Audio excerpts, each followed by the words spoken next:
Coming out of the bye week, the Seahawks look to finally be getting healthier along the offensive line. We'll be breaking down the impact and significance of Charles Cross and Phil Haynes coming back to practice on our Wednesday edition of Locked On Seahawks.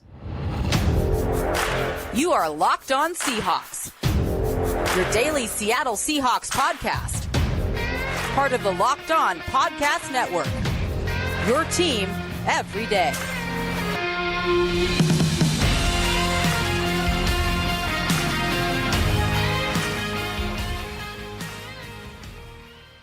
Greetings, 12. This is Corbin Smith, host of the Locked On Seahawks podcast, your daily Seahawks podcast, part of the Locked On Podcast Network, your team every day. Glad to be joined, as always, by my co-host in crime, Rob Rang, and a special thanks to each and every one of the 12s out there, whether you're listening in Richmond, Canada, or down south in Santa Fe, New Mexico. We greatly appreciate each and every one of you that makes Locked On Seahawks your first listen 5 days a week. It's Matchup Wednesday. We're going to be diving into all the key matchups to watch as the Seahawks prepare to travel to Cincinnati to face the talented Bengals. Plus, we're going to be taking a look at the first injury report of the week. It's a jam-packed episode coming your way, courtesy of Jace Medical. Empower yourself when you purchase a Jace case, providing you with a personal supply of 5 antibiotics that treat 50-plus infections. Get yours today at jacemedical.com. That's Jase medical.com. Now for your lead story here on our Wednesday edition of Locked On Seahawks. The Seahawks went into their bye last week on a 3-game winning streak with a 3-1 record, despite the fact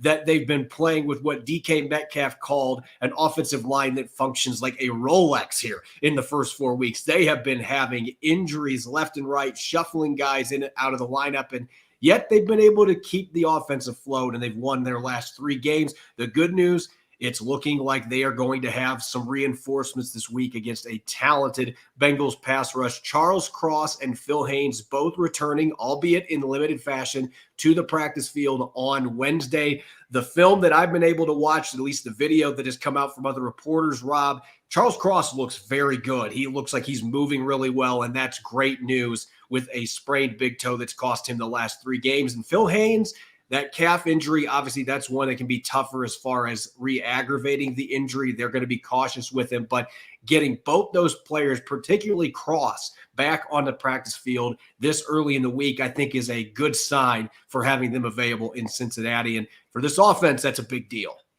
Well, it absolutely is. I think that just focusing in here on Charles Cross for a moment, and hey, kudos to the Seahawks for being able to hold up while he has been out. Abraham Lucas remains out. That is other significant news here that people might be wondering about. But when you go up against a team like the Cincinnati Bengals, Corbin, everybody knows about the quarterback in Joe Burrow, Jamar Chase at the wide receiver position. There are not a lot of people who talk about Trey Hendrickson, the star pass rusher that the Bengals have.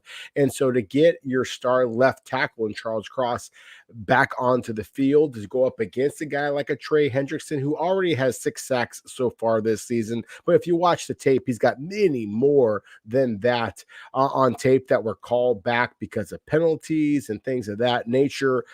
This is a significant news development for the Seahawks to get Charles Cross back onto the field for them, and Phil Haynes as well. Damian Lewis, Seattle's starting left guard, the most tenured veteran of Seattle's offensive line, he remains out. So the fact that you have Phil Haynes back onto the field for the Seahawks gives you a little bit of guard versatility there to be able to perhaps match up against the Cincinnati, a good pass rush that I think is even more impressive if Seattle is going to have to once again be using kind of a who's who along the offensive line to try and protect Geno Smith.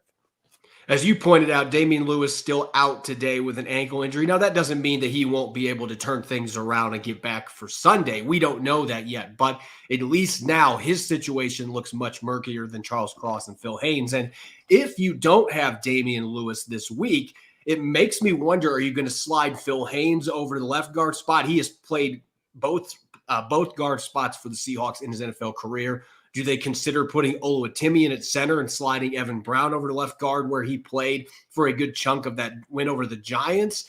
Or do they consider Jason Peters coming off the practice squad, who's now been with the team for a couple weeks? Pete Carroll hinted that he could play guard as well. So there's a lot of different options that they've got at play there. They're hoping that Lewis is able to turn the corner. But as you mentioned, getting Charles Cross out there, I think the biggest difference that this creates for the Seahawks is in the passing game, because he's only played in one game this year and he only played for a little over a half, but didn't give up any pressures in that game against the Rams, looked really solid in pass protection. We were excited to see what he was going to do in his sophomore season. And I just think he is going to open the playbook up a little bit more in terms of maybe getting a little bit more schematics for deep passes, which has been really missing for the Seahawks offense for most of this season to this point. They've been able to score a lot of points, but we haven't seen the explosives we talked about on Monday's episode. That's kind of been a missing ingredient that I think getting your tackles back, Lucas, as well down the line, but getting Cross back for this week,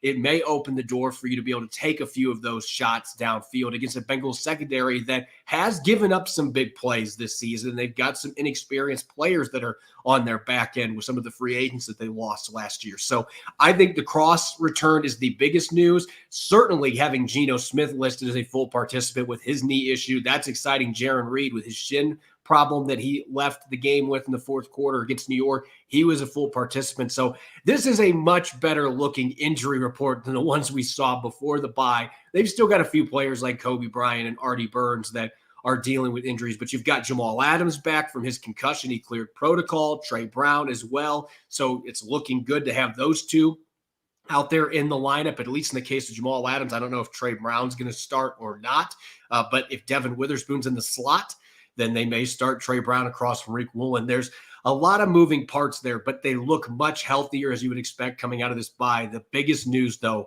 is that trench reinforcement, getting Charles Cross, Phil Haynes. Hopefully Damian Lewis is able to practice in the next couple of days, and you can get all three of those players in the field, because if you had 4 starters out of 5 against Cincinnati, you'd feel a lot better about your chances to be able to go on the road against a really talented football team and be able to win that game. Coming up next, we are going to jump into Matchup Wednesday post-bye edition, and man, this is a spicy matchup in general. The Cincinnati Bengals have a lot of talent on both sides of the football. We are going to start off looking at the Seahawks on defense against Joe Burrow, Jamar Chase, and a high-powered Bengals offense when we return here on our Wednesday edition of Locked On Seahawks, which is brought your way by eBay Motors. eBay Motors has teamed up with Locked On Fantasy Football host Vinny Iyer to bring you some of the best fantasy picks each week, all season long. Every week, we're going to provide players that are a guaranteed fit on your roster. Heading into week 6, let's see who Vinny has picked out for us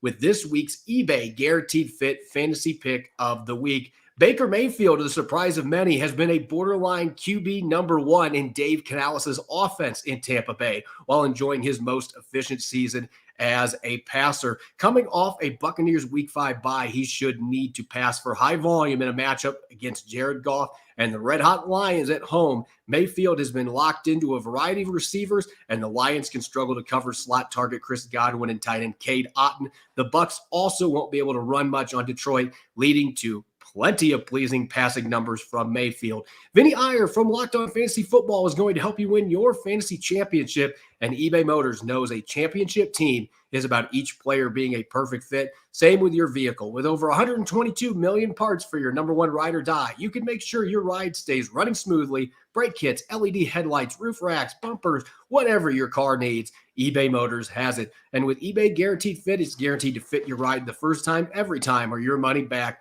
Plus, at these prices, you're going to be burning rubber, not cash. Keep your ride or die alive at ebaymotors.com. eBay Guaranteed Fit, only available to U.S. customers. Eligible items only. Exclusions apply. You're listening to Matchup Wednesday here on the Locked On Seahawks podcast. I'm your host, Corbin Smith. Glad to be joined, as always, by my co-host in crime, Rob Rang. And a special thanks to each and every one of the 12s out there for tuning in and making Locked On Seahawks your first listen 5 days a week. We greatly appreciate it. With the football season officially well underway, Locked On is kicking up our coverage with Locked On NFL Kickoff Live.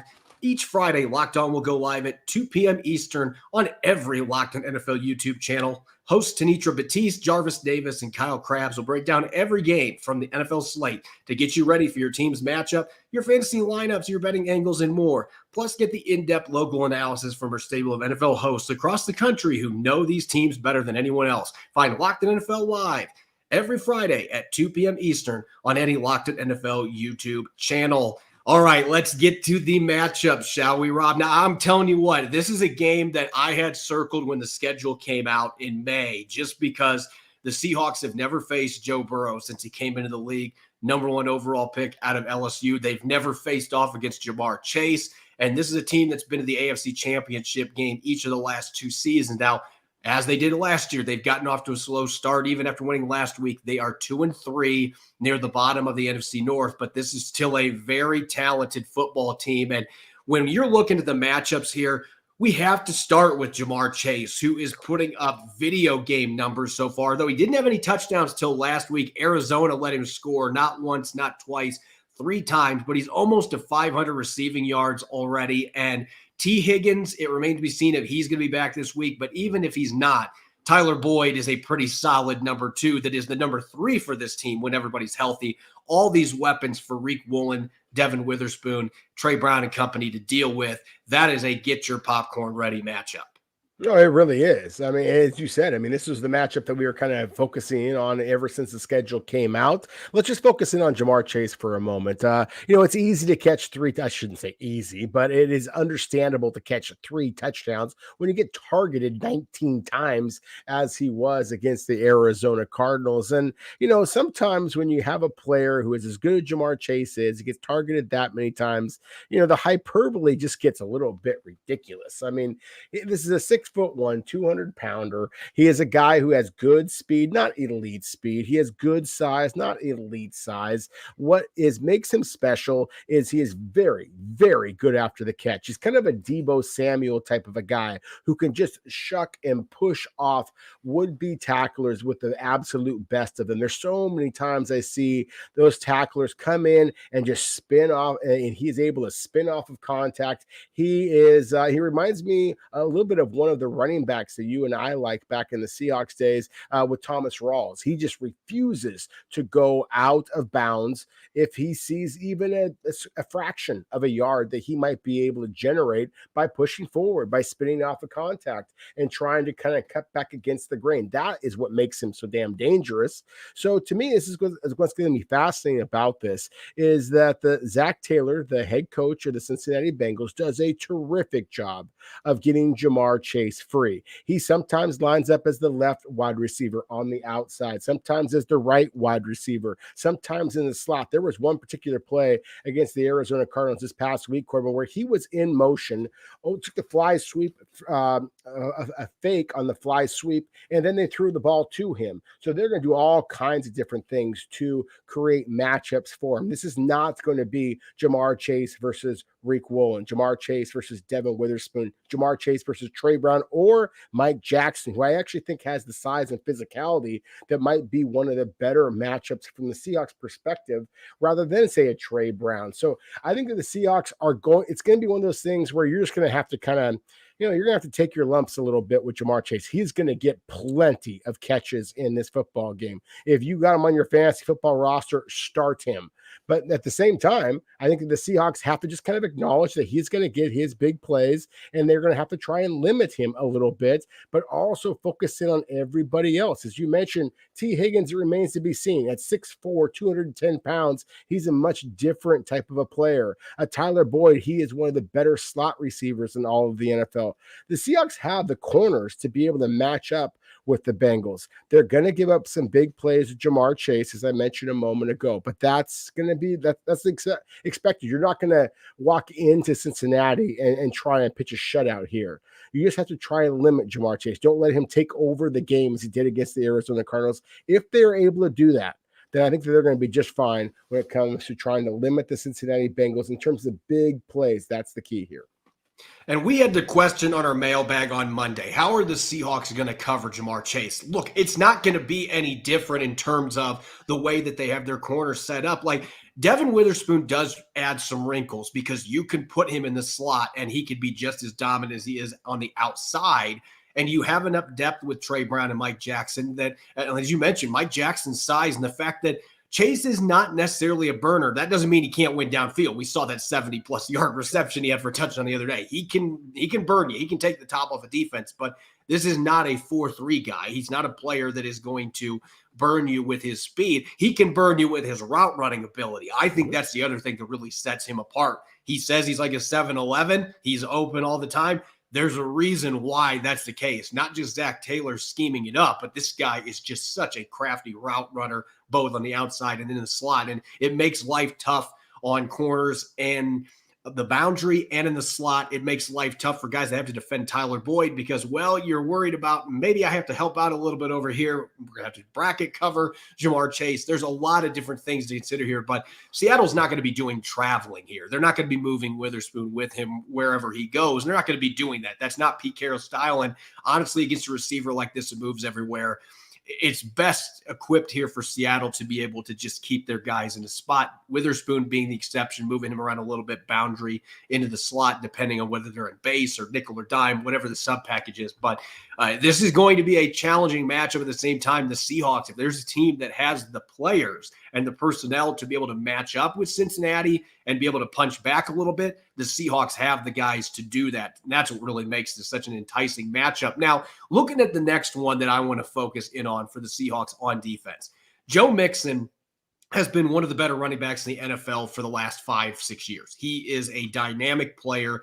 This year, it just hasn't come together for him necessarily. He's got 328 rushing yards, but low yards per carry, only has scored one touchdown to this point. And Seattle's run defense has been so much better, light years better than last year. And a big reason for that is the presence of number 54 back in the middle. And of course, a healthy Jordan Brooks as well. But those linebackers, again, the onus is going to fall on them to be active, get up to the line of scrimmage, and you better be ready to hit Joe Mixon because Joe Mixon's one of those backs. Even though the numbers don't bear it out this year, he is a back that can create a lot of yards after contact. Not necessarily a trucking back, but he's one of those guys that has really good contact balance that can kind of bounce off players. He can make you miss in space. So the linebackers have to bring their hard hats and bring their A game. Make sure you're wrapping up. That includes your safeties as well. And Mixon's another player that could get involved in the passing game from time to time as well, which could put some strain horizontally on both of Seattle's linebackers. Yeah, there's no question about it. The Seahawks, of course, have invested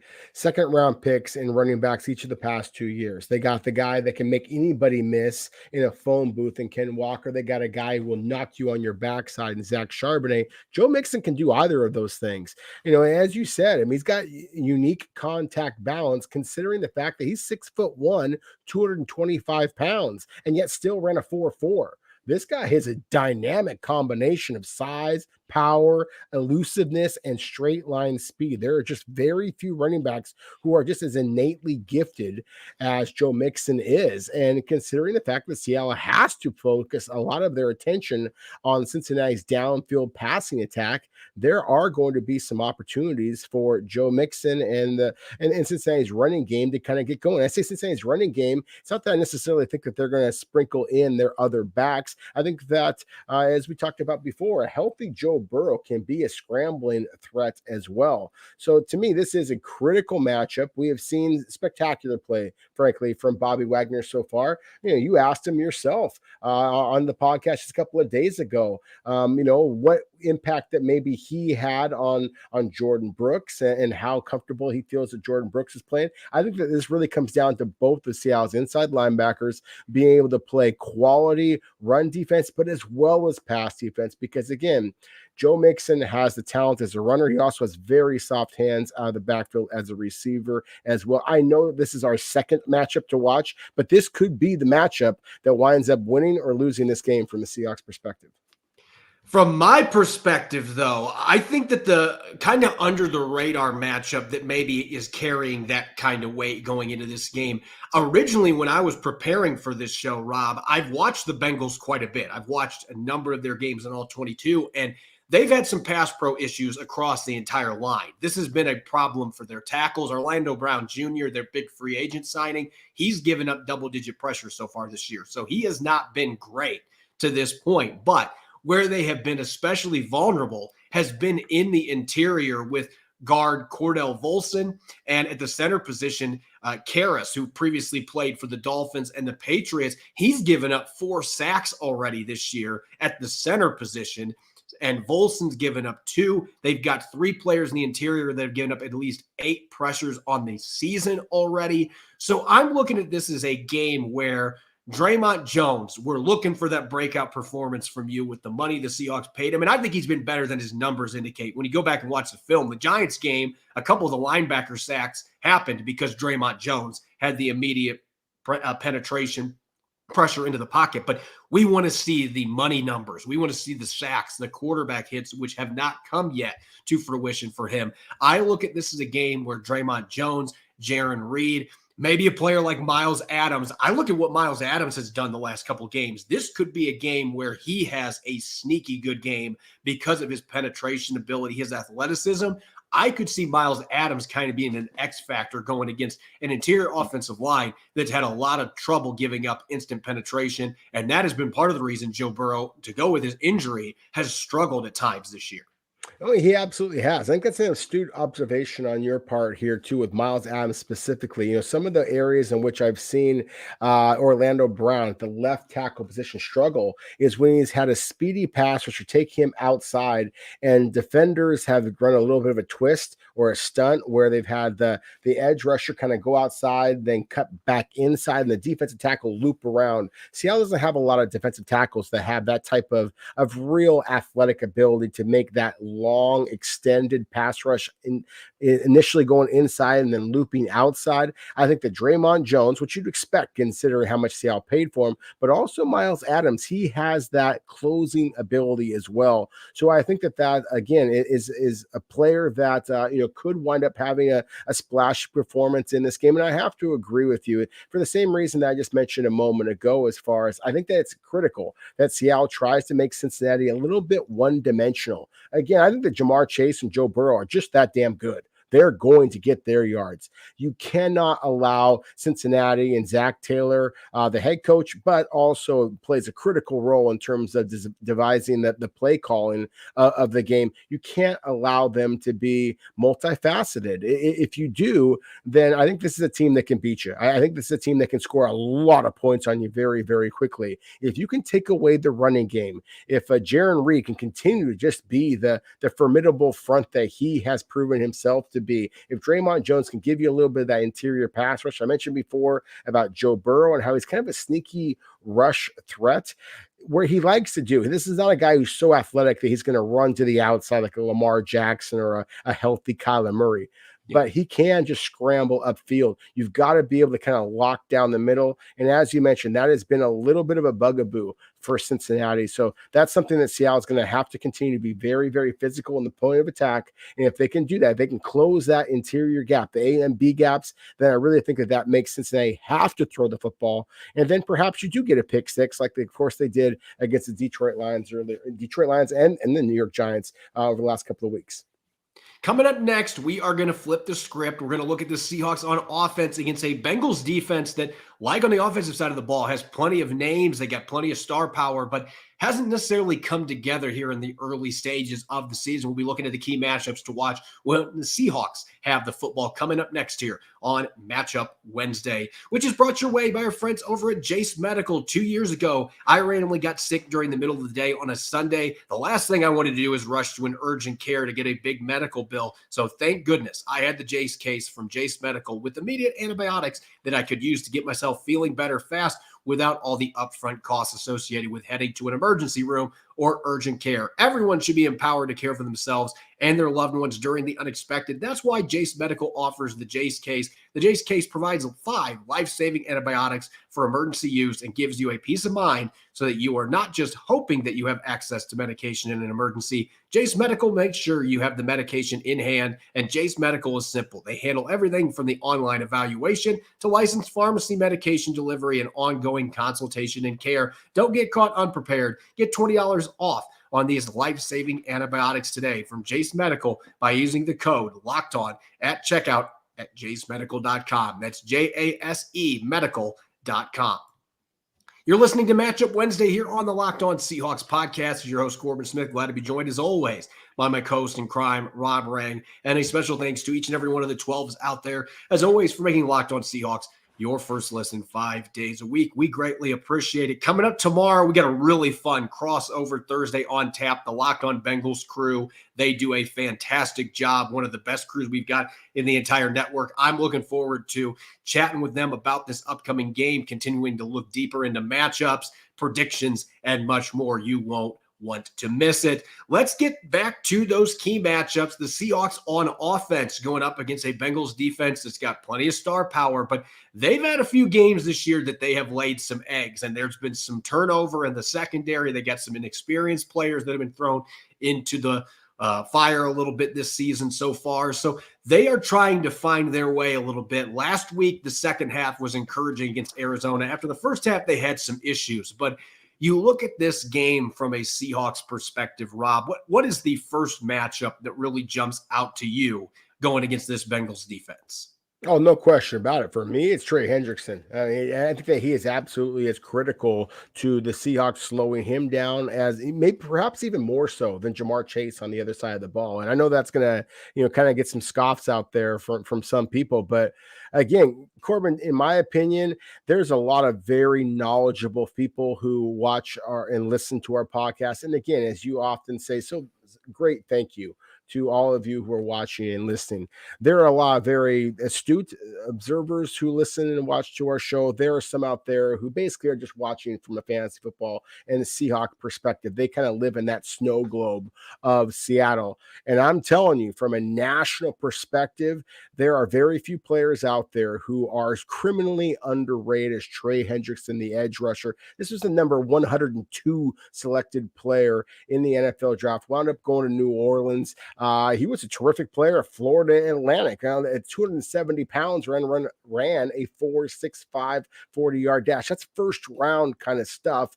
And yet he winds up going in the late third round.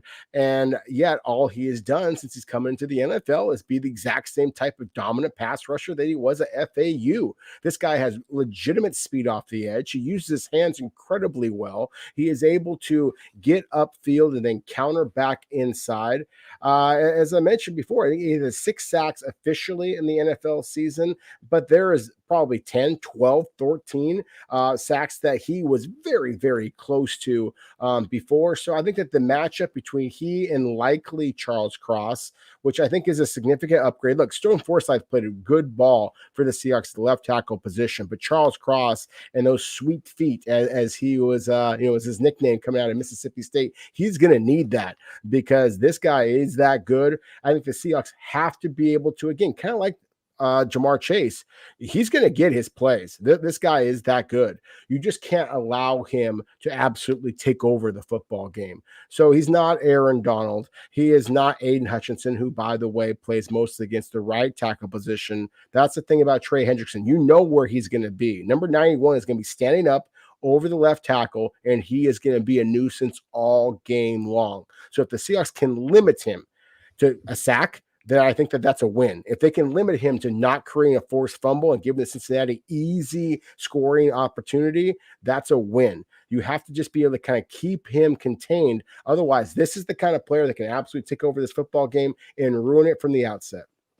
Yeah, and I think we also have to mention Sam Hubbard as well. This is a guy that came into the NFL with pretty good acclaim out of Ohio State, and the numbers aren't necessarily there, but he always seems to come up with big plays in clutch moments. And so Jake Curhan's going to have to worry about him. He's a guy that can slide inside if you need him to on passing downs too. So the Bengals have plenty of pass rushing talent to go with Hendrickson, but there's no question Cross versus Hendrickson, that is the marquee matchup when we are looking at Seattle's offense against Cincinnati's defense.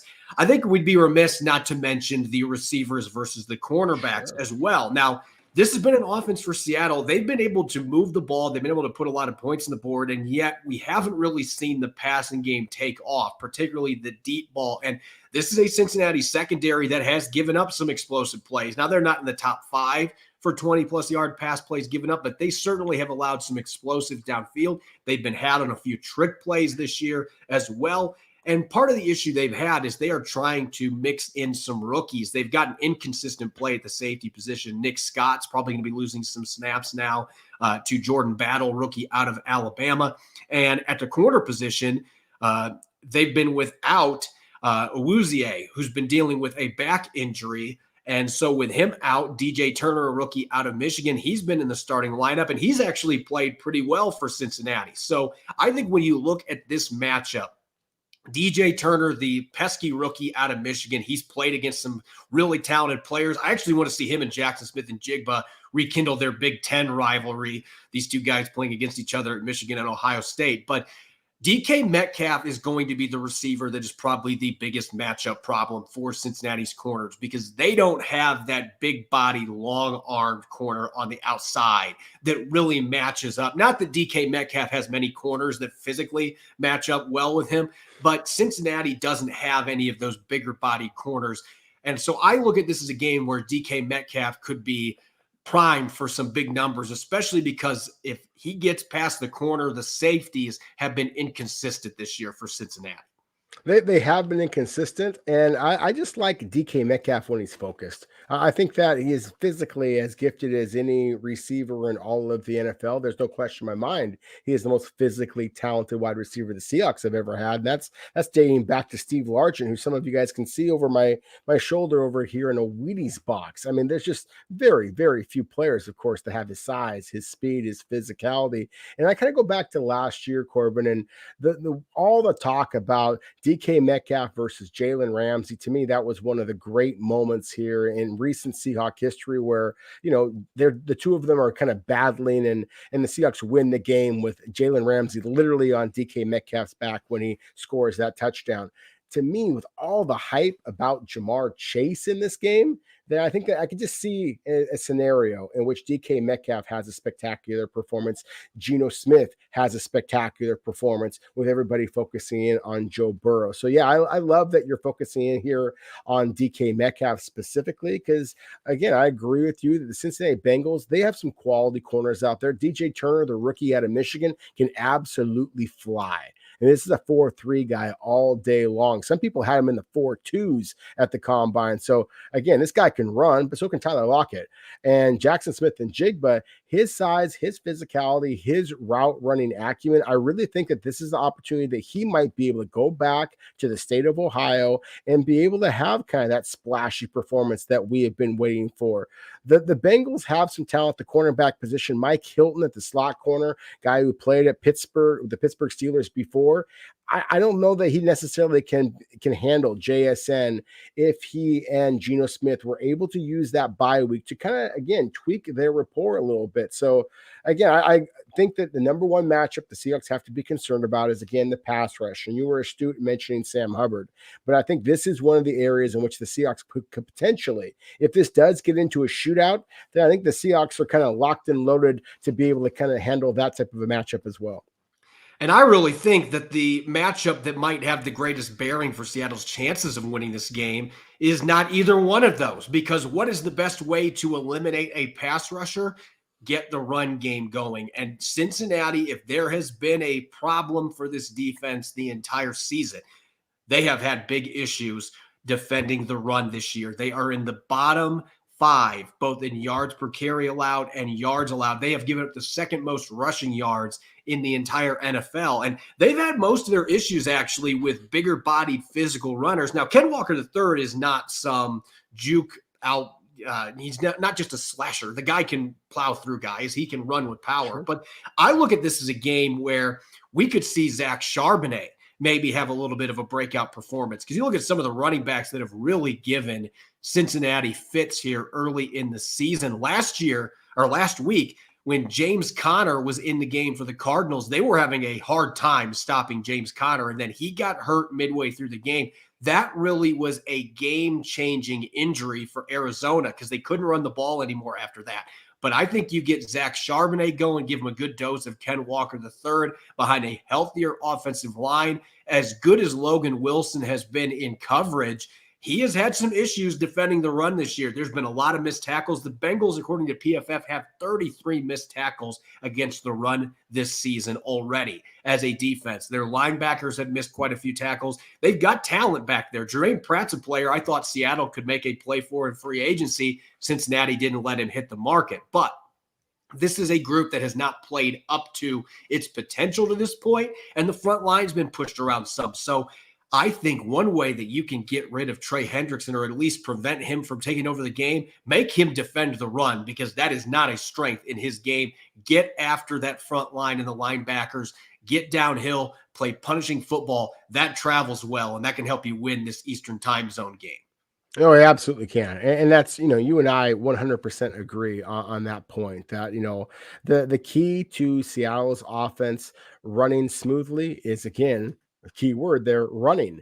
I think that sometimes Seattle can get themselves a little bit too cute and just try to focus in on the passing game. And again, I think that their offense is based on running the football. It's based on play action. It's based on using their tight ends. I am a little bit nervous about this matchup because I look at who the Cincinnati Bengals have played, and they have played some of the best big backs and dual threat quarterbacks in all of the NFL. I mean, Nick Chubb was impressive in week 1. Derrick Henry was impressive. You mentioned James Conner. These are big physical backs, and I've been impressed by the flash that we've seen from Zack Shaw. I expected it. That's why I thought that he was going to be a great selection for the Seahawks. I certainly loved his tape at UCLA and previously at Michigan. I just don't think that it's going to be quite as easy sledding upfield as, that the statistics for the Cincinnati Bengals and their run defense to this point might suggest. I do think that the Seahawks have to absolutely try to focus in on their running game, but I also think that there is a strategy here that perhaps the Seahawks may want to pass first to set up the run after, rather than the flip side of that. I think that they can be successful in doing so. As you mentioned with the two linebackers, and Jermaine Pratt is a very physical player. Logan Wilson is a taller inside linebacker, and you can get under his pads and move him downfield a little bit. And they have struggled with missed tackles, and there is no doubt about it that Zack Shaw can make people miss as well as put them on their backside. And for my money, I don't know if there's a better back in the NFL in terms of making people miss in small spaces than Ken Walker can. So I think that, again, Seattle, if they're going to win this football game, they definitely are going to have to be able to run the ball effectively. But again, even if they can't, I think this is going to be one of the most entertaining games that you're going to watch the Seahawks all season long. I think there's going to be plenty of points scored, and I think there's a possibility that Ken Walker and Zack Charbonnet wind up having scoring opportunities in this football game. As always, you can follow me on Twitter at Corbin Smith NFL. You can follow Rob at Rob Rang. Subscribe Locked On Seahawks on YouTube and wherever you listen to your podcast to make sure you don't miss a single episode. Coming up tomorrow, it is our Crossover Thursday special with the Locked On Bengals crew. They do a fantastic job. We're going to continue diving into this upcoming matchup. More details on positional battles, key storylines, and much more. You won't want to miss it. Thanks for listening in and enjoy the rest of your Wednesday. Go Hawks.